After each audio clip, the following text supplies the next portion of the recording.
갈라디아서 두 번째 강해 시간입니다. 오늘은 율법의 사람에서 복음의 사람으로란 제목으로 하나님의 말씀 전파하도록 하겠습니다. 어제 이미 우리가 다루었지만 갈라디아서는 오직 예수 그리스도를 믿음으로 구원을 받는다는 십자가 복음의 진리를 증거하고 있는 책입니다. 사도 바울은 당시 갈라디아 교회들에 파고들었던 유대 율법주의자들의 가르침을 경계하면서 주님이 주신 복음 외에 다른 복음을 전하는 자들에게는 반드시 저주가 있을 것이다 라고 강하게 경고했습니다. 실제로 이 갈라디아서를 읽다 보면요, 전체적으로 이 사도 바울의 격양된 감정이 느껴집니다. 이 복음의 진리를 흐트러뜨리는 거짓 교사들에 대해서 이 분노함과 동시에 또한 그들의 가르침으로 인해 흔들리는 갈라디아 교인들을 향한 절박한 심정이 느껴집니다. 사도 바울이 왜 이런 절박한 심정으로 복음의 진리를 선포할까요? 이는 바로 그 자신이 예전에 잘못된 영적인 가르침에 이끌려왔던 사람이었으며 율법의 사람이었기 때문입니다. 그런 그가 다메섹 도상에서 예수님을 만나고 난 뒤에 참된 복음의 진리를 깨닫고 난 후에 완전히 다른 삶을 살게 되었고 율법의 사람에서부터 복음의 사람으로 뒤바뀌게 된 것을 그가 이미 스스로의 체험을 통해서 알았습니다. 바로 그것을 체험했기 때문에 다시 율법의 삶을 요구하는 유대 율법주의자들에게 흔들리는 그 갈라디아 교인들을 안타까워했던 것입니다. 오늘 본문도 바로 그러한 이 사도 바울의 안타까운 심정이 여실히 느껴지는데요. 자, 그렇다면 오늘 본문을 좀 살펴보도록 하겠습니다. 다 같이 우리 11절과 12절 말씀을 다시 한번 읽겠습니다. 11절 12절입니다. 형제들아, 내가 너에게 알게 하노니 내가 전한 복음은 사람의 뜻을 따라 된 것이 아니니라. 이는 내가 사람에게서 받은 것도 아니요 배운 것도 아니요 오직 예수 그리스도의 계시로 말미암은 것이다 했어요. 사도 바울이 복음의 진리를 말하면서 우선적으로 자신이 전한 복음은 사람의 뜻에 따라 된 것이 아니다 라고 말합니다. 사람의 권위에 근거하지도 않았을 뿐더러 사람이 만든 것은 더더욱 아니다 라고 이야기하고 있는 것입니다. 한마디로 내가 너에게 전한 복음은, 또한 내가 받은 복음은 배운 것이 아니다. 바로 그리스도를 만남으로 말미암아 그분을 통해서 계시로 얻은 것이다라는 것을 분명히 드러내고 있습니다. 구체적으로 말한다면 그가 다메섹 도상에서 부활하신 예수님을 만났을 때 그가 복음을 경험하고 그 이전에 갖고 있었던 모든 생각들이 뒤바뀌었음을 그가 고백하고 있는 것이죠. 사실 사도 바울은요, 다메섹에 갈 때만 하더라도 유대교를 신봉하던 열심당원이었습니다. 그는 오늘날로 말하자면 터키의 타르소스라고 하는 지역의 출신이죠. 다소라, 성경의 다소 출신으로 당시 다소는 아테네와 알렉산드리아라는 도시에 버금갈 정도로 학문과 문화가 아주 번성하던 도시였습니다. 일명 헬레니즘 문화의 이제 중심 도시 중에 하나였고 가장 유명한 그 대학이 그 도시에 있었습니다. 그러기에 그는 이미 헬라 철학에 있어서 능통하던 자였을 뿐만 아니라 당시 유대 최고의 랍비라고 할 수 있는 율법교사 가말리알의 제자로 열심히 배웠던 지식인도 했기 때문에 어떻게 보면 율법에 대한 지식이 풍부했을 뿐만 아니라 헬라 철학에 관한 그런 지식도 풍부한 사람이었고 그뿐만 아니라 열심까지도 있었던 사람이라는 거예요. 유대교에 대한 충성심까지 있었기 때문에 스데반 집사의 그러한 처형의 자리에서나 아니면 그 끝난 다음에 다메섹에 모여있다고 하는 그리스도인을 잡으러 갈 정도로 그렇게 열정이 있는 사람이었다라고 하는 것입니다. 그런데 그런 그가 다메섹 도상에서 예수님을 만나고 난 다음에 어떻게 됐습니까? 완전히 그 자아가 깨어지고 난 다음에 복음의 진리로 인해서 그가 다시 새로운 자로 세워지게 된 것입니다. 그리고 나서 그가 다시 한번 자기를 돌아보고 나니까 내가 지금까지 가졌던 모든 지식과 열정이라고 하는 것은 전부 다 나를 세우기 위한 열정이었다. 자기를 중심으로 한 열정이었고 결국 하나님의 영광과 아무런 상관이 없었다는 것을 깨닫고 난 다음에 내어버리게 됐다는 거죠. 예수와의 만남을 통해서 너무나 충격적이고도 또 강렬한 경험을 그가 하게 된 것입니다. 빌립보서 3장 7절에서부터 8절 말씀 보면요, 사도 바울이 이렇게 말합니다. 그러나 무엇이든지 내게 유익하던 것을 내가 그리스도를 위하여 다 해로 여길 뿐더러 또한 모든 것을 해로 여김은 내 주 그리스도 예수를 아는 지식이 가장 고상함을 인함이라. 내가 그를 위하여 모든 것을 잃어버리고 배설물로 여기느라 했어요. 복음을 알기 전에는 내가 생각했던 이것이 최고의 것이었고 최선의 것이었다고 생각했다는 거예요. 이것만이 내가 추구해야 될 제일 큰 것이었는데 막상 내가 복음을 만나고 나니까 내가 이전에 갖고 있었던 최고의 가치라고 했던 것들이 아무런 쓸모도 없는 것이었다. 별다른 의미가 없는 것이었다는 깨닫고 난 다음에 그것들에 대해서 더 이상 내가 갖고 싶지도 않다라는 거예요. 그게 어떻게 됐다는 겁니까? 배설물처럼 여겨서 그냥 치워버리고 싶은 것이 되었다라는 것을 얘기하고 있는 거예요. 사도 바울인 경우에는 뭡니까? 유대교적인 지식 같은 것들, 율법 같은 것들이 그에게는 사실 아무런 쓸모없이 없는 것이었다는 것을 고백하고 있는 것이고, 오늘날 우리에게는 무엇이 있겠습니까? 예수를 믿기 전에 우리가 정말 인생의 최고의 목적으로 알고 살았던 그것들이 예수를 알고 나서 그것이 나에게 중요한 목적이 아니었다는 것을 깨닫게 되거나, 내가 예수를 믿기 전에는 내게 행복을 준다고 하는 그러한 삶의 습관들이 예수를 믿고 나서 더 이상 그것이 내게 별다르게 중요한 것이 아니라는 것을 깨닫게 되어서 그것을 내려놓게 되었다면 우리는 예수 안에서 변화된 삶을 살기 시작되고 있는 것이죠. 바로 그런 모습들이 있었다는 겁니다. 그래서 그는 고린도전서 2장 2절 말씀에서 내가 너희 중에서 예수 그리스도와 그 십자가 못 박힌 것 외에 아무것도 알지 아니하기로 작정하였다라고 했어요. 이 말은 난 이제 예수님 믿으니까 아무것도 알지 않겠습니다. 난 이제 필요 없습니다. 난 예수만 알겠습니다. 이런 말이 아니에요. 그 말이 아니라 내가 예수님을 알게 되니까 세상 것들에 대해서 굳이 기웃기웃거리고 배우지 않아도 내가 예수 안에서 모든 것을 얻어낼 수 있습니다 라고 고백하고 있는 거예요. 예수 안에서 모든 인생의 길을 발견할 수 있고 예수 안에서 내가 세상을 어떻게 살아가는지를 분명히 깨닫게 되었습니다라는 것을 고백하고 있는 것입니다. 예수 안에 모든 지혜가 있다고 하는 거예요. 예수 안에서 모든 것을 내가 이룰 수 있는 그런 인생의 경험을 얻게 되었다라고 그가 강하게 그가 고백하고 있는 것입니다.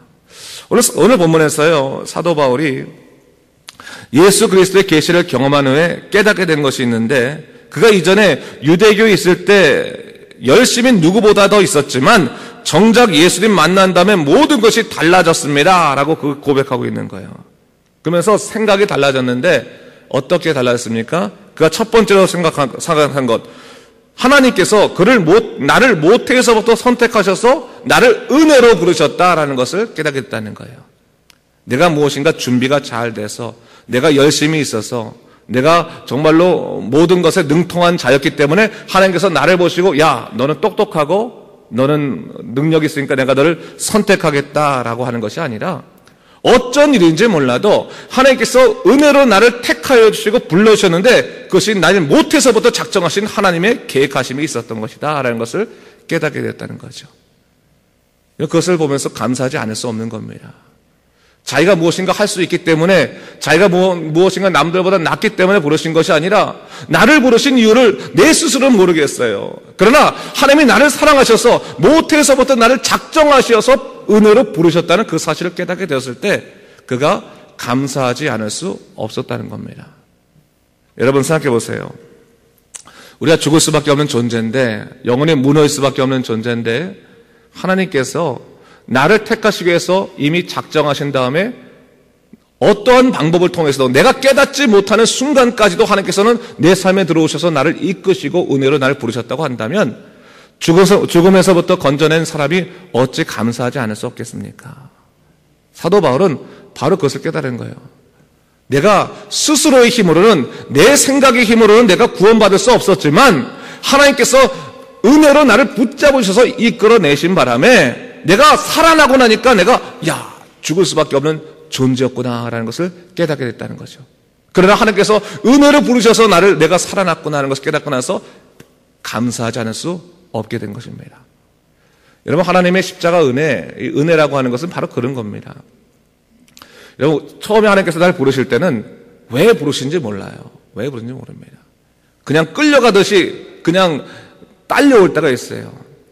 어떠한 상황이든지 어떠한 그 정황이든지 우리가 하나님으로부터 나오게 될 때 때때로는 내가 원치 아니하는 경험을 할 때도 있습니다. 그럼에도 불구하고 하나님께서 나를 끌어오셔서 무릎 꿇게 하셔서 나로 하여금 십자가 은혜를 누리게 하셨을 때 그때 우리가 믿음으로 바라보게 되는 것이 뭡니까? 내가 평생 살고 싶고 내가 누리고 싶었던 저것이 사실은 죽음을 향한 것이었고 하나님께서 나를 이 땅에 부르셔서 나로 하여금 다시 그 땅을 보니까 저 죽음의 땅에서부터 나를 구원하신 하나님의 놀라운 역사가 있구나. 이것이야말로 은혜다. 감사하다. 사도 바울이 바로 그것을 고백하고 있다고 하는 것이죠. 그래서 그가 자신은 율법의 사람이 아니라 복음의 사람으로 고백하는 겁니다. 나는 복음의 빚진 자이고 복음의 은혜로 살아가는 사람이다 라고 얘기하고 있는 것이죠. 그러면서 그가 17절 말씀 보니까 예루살렘에 가지 않고 아라비아로 갔다고 말하는데, 사실 이 기록은 다른 곳에서는 보여지지 않기 때문에 어떠한 경로로 갔는지는 정확히 알 수 없지만, 단지 학자들이 말할 때는 그가 그리스도를 만난 후에 예수 그리스도의 계시를 좀 더 깊이 묵상하고 연구하기 위해서 아라비아로 갔을 것이다 라고 보고 있습니다. 어쨌든 3년 후에 예루살렘에 그가 방문하게 되고 우리 주의 동생 야고보를 만나게 되죠. 이런 그 현실적인 역사적인 이야기를 통해서 그가 사도의 권위에 대한 것들이 거짓말이 아니라 이것이 또한 주의 사도들도 함께 더불어 이루어진 것이라는 것을 그가 지금 얘기하고 있는 것이고요. 그가 오늘 정말로 말하고 싶었던 것은 22절부터 24절까지의 말씀이죠. 우리 22절부터 24절까지 말씀 한번 같이 읽어볼까요? 22절 24절 말씀 시작. 그리스도 안에 있는 유대의 교회들이 나를 얼굴로는 알지 못하고 다만 우리를 박해하던 자가 전에 멸하려던 그 믿음을 지금 전한다 함을 듣고 나로 말미암아 하나님께 영광을 돌리니라 했어요. 사도 바울이 수리아와 길리기아 지방에 이르렀을 때 어떠한 일이 일어났냐면, 자기가 가게 되는데 자기 얼굴은 사람들이 알지 못하더라는 거예요. 근데 이미 소문이 뭐라고 퍼져 있냐면, 그렇게 자기 그리스도인들을 박해하던 바울이라는 사람이, 사울이라는 사람이 예수를 만나서 완전히 변화되어서 지금은 믿음으로 하나님께 영광 돌리는 사람이 되었다라고 하는 소문을 듣게 됐다는 거예요. 그걸 들었을 때 사도 바울이 어땠다는 거예요? 정말로 기뻤다는 거예요. 왜? 하나님께서 나를 은혜를 전하는 통로로 사용하셨다라고 하는 사실 때문에 너무너무 기뻤다는 거예요. 여러분, 이것은요, 복음을 만나지 않은 사람들은 절대로 이해할 수 없는 거예요. 자신의 실패를 통해서 영광 받으시는 하나님께 감사할 수 있는 사람은 예수를 믿는 사람밖에 없는 거예요. 내가 이전에 세상적으로 잘 나가던 사람이었어요. 사도 바울 입장에서 잘 나가던 사람 아니었습니까? 그리고 열정도 있고 이제 어떻게 보면 유대교에서 리더가 될 사람이었어요. 근데 그가 그 과정 속에서 갑작스럽게 충성하며 가던 길에서 그가 예수를 만나서 완전히 깨어졌는데, 그가 갑작스럽게 눈도 앞도 안 보이고 바보처럼 되어서 그가 헤맬 때 그 예수를 만났다는 말이죠. 예수를 만나고 나서 그가 어떻게 됐습니까? 완전히 변화된 삶을 살게 되었는데, 알고 보니까 자기가 승승장구하던 그 이전의 삶이 사실은 성공적인 삶이 아니라 죽음으로 가는 길이었고, 이제 그 세상의 성공이라는 말은 것을 다 내어치고 복음으로 사는 길이야말로 생명의 길, 진짜 삶의 길이었다는 걸 깨닫게 되었을 때, 그가 그다음부터 무엇을 자랑하겠습니까? 이전에 자기의 성공했던 성공들을 자랑하겠습니까? 아니면 그 성공을 딱 중지시키고 오늘 나를 하나님의 삶을 변화시킨 그 하나님의 놀라운 역사를 자랑하겠습니까? 그 둘이 달라졌다는 거예요. 복음의 은혜를 누리게 되니까 옛날에 성공적이었고 승승장구했던 삶이 아니라 하나님께서 그 삶을 멈추게 하시고 예수의 사람을 돌리신 그때를 더 감사하며 기뻐하는, 증거하는 사람이 되었다는 것을 오늘 갈라디아서 얘기하고 있는 거예요. 여러분, 오늘날 우리가요, 교회도 마찬가지일 것 같아요. 우리 교회는 특별히 그런 일이 없는 것 같은데, 이민교회를 보면요, 특히 미국에 있는 교회들 보면요, 제가 참 잠깐 있었지만 안타까웠던 게 뭐냐면, 교회 안에서 그렇게 한국에서 자기가 크게 무엇인가 권력이 있었고 잘했다는 것을 수없이 자랑하는 사람들이 많아요. 복음을 자랑하지 않고 내가 옛날에 잘 나갔던 사람이다, 내가 옛날에 정말로 떵떵거리며 회사를 운영했던 사람이다, 내가 명문대를 나온 사람이다, 내가 이러이러한 사람이다, 수없이 그거 자랑하느라고 정신없는 거예요. 서로 그러다 보니까 어떻게 하냐면, 정말 그래? 그러면 서로 알아보느라고 정신이 없어요. 진짜인지 거짓말인지 서로 의심하고. 여러분, 교회 안에서는 그럴 이유가 전혀 없는 거예요. 전혀. 교회는 세상 일 자랑하는 것도 아니고 승승장구했던 과거를 자랑하는 것도 아니고, 교회는 뭡니까? 나로 인해서 죽을 수밖에 없던 존재였던 나를 예수 그리스도의 보혈의 능력으로 구원하신 그 놀라운 사건을 서로 자랑하고 고백하는 곳이 바로 교회인 것이에요. 그러면서 우리가 서로 위로받고, 야, 내가 예수님의 사람으로 부른 것이 이것이 하나님의 은혜였구나 감사하며 서로 위로하고 기도하는 것이 바로 교회라고 하는 것이에요. 세상의 일들이 중요하지 않다는 거예요. 또 오늘날도 마찬가지예요, 여러분. 세상에서 어떤 사람은 더 잘 살 수도 있고 더 승승장구할 수도 있고 어떤 사람은 좀 잘 안 될 수도 있어요, 사실은. 근데 여러분, 교회 안에서 그런 세상적인 어떠한 그 잘됨과 못됨이 서로의 눈에 보이지 않는 계층이나 계급을 형성해서는 안 되는 거예요. 하나도 중요하지 않습니다. 하나 중요해요. 교회에서 뭐가 중요한 거예요? 예수 안에서 겸손히 주를 섬기는 사람, 복음을 해서 우리가 서로 도우면서 중보기도 하면서 하나님의 일에 충성하는 것, 그것 말고는 중요한 것이 하나도 없는 거예요. 십자가 은혜 가운데 사는 것만큼 중요한 것이 없는 것입니다. 그래서 여러분, 교회에 나와서 여러분, 내가 세상 속에서 내가 잘 안 되는데 라고 하면서 부끄러워하지 마시고 하나님 안에서 은혜 받은 생각하시고요. 또 세상적으로 자랑하던 사람도 교회 안에서 하나님, 이거 아무도 중요하지 않습니다. 하나님께서 내게 주신 은혜고 선물이죠. 내게 정말 중요한 것은 오늘도 나로 십자가의 은혜로 살아가게 하시는 하나님의 은총이십니다 라고 고백할 수 있는 그 모습들이 우리 안에 있어야 되는 것입니다. 오늘 사도 바울이 바로 그것을 얘기하고 있는 것이죠. 너무 기뻤어요. 뭐가 기뻤습니까? 내가 전에는 박해하던 자였지만, 또한 내가 그리스도인들을 멸하던 자였지만, 내가 이제는 하나님을 만남으로 말미암아 믿음을 통해서 주님께 영광 돌리는 사람이 되었다라는 것을 사람들이 알게 되면서 그것을 자기가 듣게 되었을 때 너무나 감사하고 기뻤다는 거죠. 나를 증거 삼으셨다. 헛된 인생 살았다가 예수 만나서 다시 한번 제대로 산 인생 살게 된 것을 내가 이것을 통해서 복음의 하나의 도구가 된 것 정말 감사합니다. 전도의 도구가 된 것 감사합니다. 그런 것을 오늘 사도 바울이 얘기하고 있는 것이죠. 다시 한번 여러분, 오늘 사도 바울의 이 복음을 향한 간절한 마음을 좀 붙드시기 바랍니다. 예수 안에서 내가 새롭게 되고 정말 하나님의 사람으로 언제 바로 서게 되는데, 중요한 것, 전 이제 율법의 사람이 아닙니다. 주님, 이제부터는 복음으로 살도록 인도해 주시옵소서라고 하면서 믿음으로 살아가는 여러분 되시길 주님의 이름으로 축원합니다. 기도하겠습니다. 주 하나님 아버지 감사합니다. 하나님께서 우리를 사랑하시고 오늘날도 인도하시니 감사합니다. 복음의 사람으로 살아가게 도와주시고 우리가 세상의 어떤 일 가운데서도 정말 하나님께 감사하며 믿음으로 살아가는 온전한 삶 되도록 인도하여 주시옵소서. 감사드리며 예수님 이름으로 기도드립니다. 아멘.